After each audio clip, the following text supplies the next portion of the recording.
Hello बच्चों, let's read the question. The question says ABCD is a trapezium in which AB parallel CD and AD equal to BC, and we have to prove angle A equal to angle B, angle C equal to angle D, triangle ABC is congruent to triangle BAD and diagonal AC equal to diagonal BD.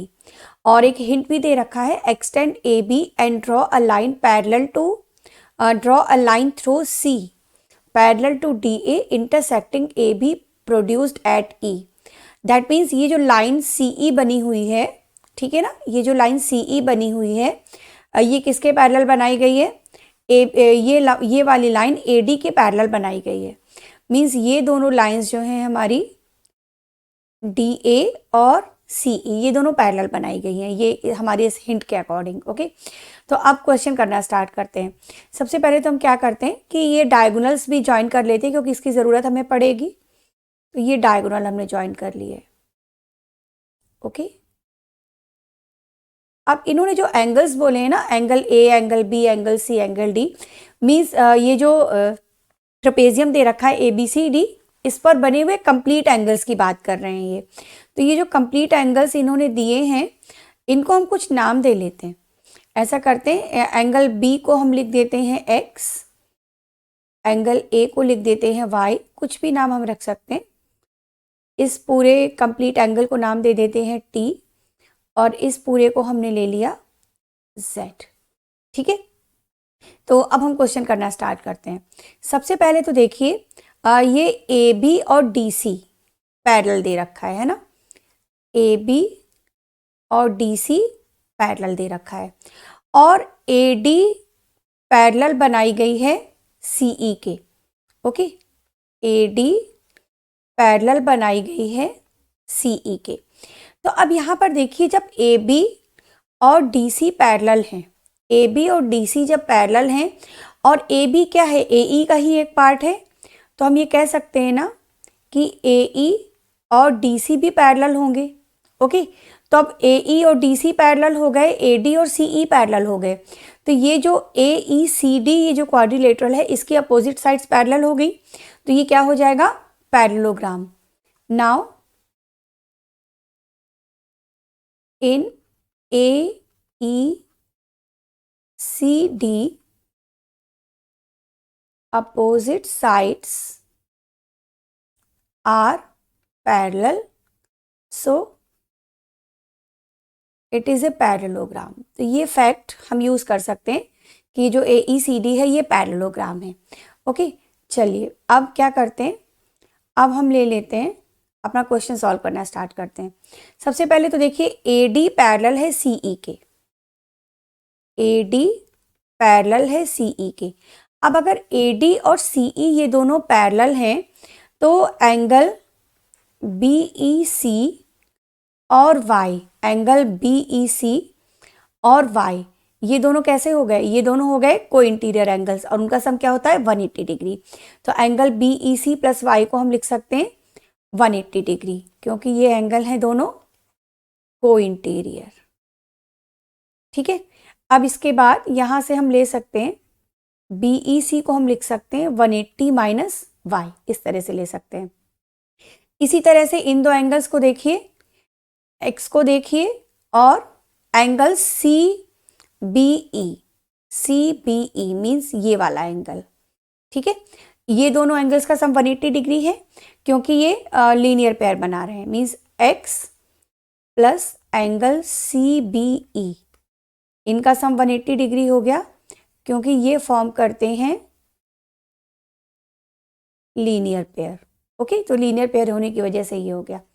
तो angle CBE क्या हो जाएगा, 180 minus X लिख सकते हैं। इसे हमने मान लिया इक्वेशन नंबर 1। ओके, अब ये देखिए ये पैरेललोग्राम हम ऑलरेडी देख चुके हैं कि AECD पैरेललोग्राम है, तो AD इक्वल टू CE होगा क्योंकि पैरेललोग्राम के अपोजिट साइड्स इक्वल होती हैं। एज AECD इज पैरेललोग्राम, तो हमने AD और CE को हम बराबर लिख सकते हैं। ओके, और AD इक्वल टू BC ये क्वेश्चन में गिवन है। देखिए AD और BC ये दोनों लाइंस इक्वल है, ये क्वेश्चन में गिवन है। तो अब हम क्या कर सकते हैं यहाँ से, A D equal to C E और A D equal to B C, इन दोनों को कंबाइंड करके हम लिख सकते हैं ना कि C E equal to B C होगा, क्योंकि सी ई और बी सी ये दोनों ही ए डी के बराबर हैं। Okay, now A D parallel C E, A D parallel C E. अब जब ए डी और सी ई पैरेलल है तो वाई और एंगल बी ई सी ये फिर से हो गया को इंटीरियर, है ना। तो सम क्या हो गया 180, दे आर को इंटीरियर एंगल्स। ठीक है, तो यहां से एंगल बी ई सी निकल आएगा, बी ई सी निकल आएगा 180 माइनस वाई। इसे हमने मान लिया इक्वेशन नंबर 2। ओके, और इक्वेशन 1 भी पीछे हमने एक बना रखी है, ये वाली 180 माइनस एक्स जो सी बी ई निकाला था। ठीक है, और अब ये देखिए, अब ले लेते हैं एक ट्राइंगल है हमारे पास जिसमें हमें दो साइड सेम मिल रही हैं। In triangle B C E, in triangle B C E, C E और बी सी बराबर हैं। ठीक है, तो इनके अपोजिट जो एंगल्स होंगे वो भी बराबर होंगे, means angle C B E equal हो जाएगा एंगल बी ई सी के, because they are opposite angles of equal sides। तो ये बराबर हो गए एंगल्स। अब CBE को हम क्या लिख सकते हैं, अब यहाँ पर हम इक्वेशन 1 और 2 यूज कर देते हैं, बाय इक्वेशन 1 एंड इक्वेशन 2। तो CBE को लिख सकते हैं 180 माइनस एक्स और BEC को लिख सकते हैं 180 माइनस 5। 180 कैंसिल हो गया, minus X equal to minus Y या एक्स इक्वल टू वाई, और एक्स का मतलब था एंगल ए और वाई का मतलब था एंगल बी। ओके, तो ये हमारा फर्स्ट वाला रिजल्ट प्रूफ हो गया, ये हो गया हमारा फर्स्ट रिजल्ट। अब आगे बढ़ते हैं, अभी तो बहुत सारे इसमें पॉइंट्स हमें प्रूव करने को रह गए हैं ना। अब सेकेंड वाले स्टार्ट करते हैं। तो अब ये देखिए A B parallel D C है। ठीक है, तो फिर से को इंटीरियर एंगल अप्लाई कर देते हैं। तो angle A plus angle D हो गया 180 डिग्री, क्योंकि ये हो गए को इंटीरियर एंगल्स। ठीक है, ये y माना था हमने, ये t माना था, तो ये हो गया 180। ठीक है, इसी तरह से angle b plus angle c ये भी 180 होंगे, ये भी को इंटीरियर एंगल्स हैं, है ना। लाइंस तो पैरेलल है इनके लिए भी। तो b और c हमने क्या लिए थे, x और z लिए थे ना, तो x और z हो गया 180। अब y प्लस टी भी 180 है और x प्लस जेड भी 180 है, दोनों को बराबर लिख सकते हैं। तो हम लिख सकते हैं y plus T equal to X plus Z, और x इक्वल टू वाई हम प्रूव कर चुके हैं, तो यहाँ पर y के प्लेस पर x लिख दिया। ठीक है ना, x कैंसिल हो जाएगा, t equal to Z, t equal to Z means angle d और एंगल c बराबर मिल गए। ठीक है, तो ये हो गया सेकेंड रिजल्ट। चलिए अब थर्ड पार्ट करते हैं। थर्ड पार्ट के लिए हमें लेना है ट्राइंगल ए बी सी और ट्राइंगल बी ए डी, ये दो ट्राइंगल्स। तो इन दोनों ट्राइंगल्स में x और y इक्वल हैं, ये सब हम ऑलरेडी प्रूव कर चुके हैं ना, तो यूज कर सकते हैं। A D equal to B C, A D equal to B C हमें ये गिवन था क्वेश्चन के अंदर।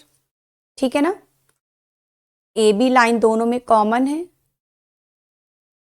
तो हम यहाँ देख रहे हैं ना कि दो करस्पॉन्डिंग साइड्स इक्वल है, उनका इंक्लूडिंग एंगल सेम हो गया।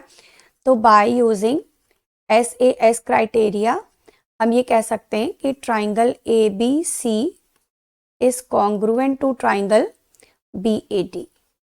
ठीक है, तो ये हमारा थर्ड रिजल्ट प्रूफ हो गया, ये आ गया थर्ड वाला रिजल्ट।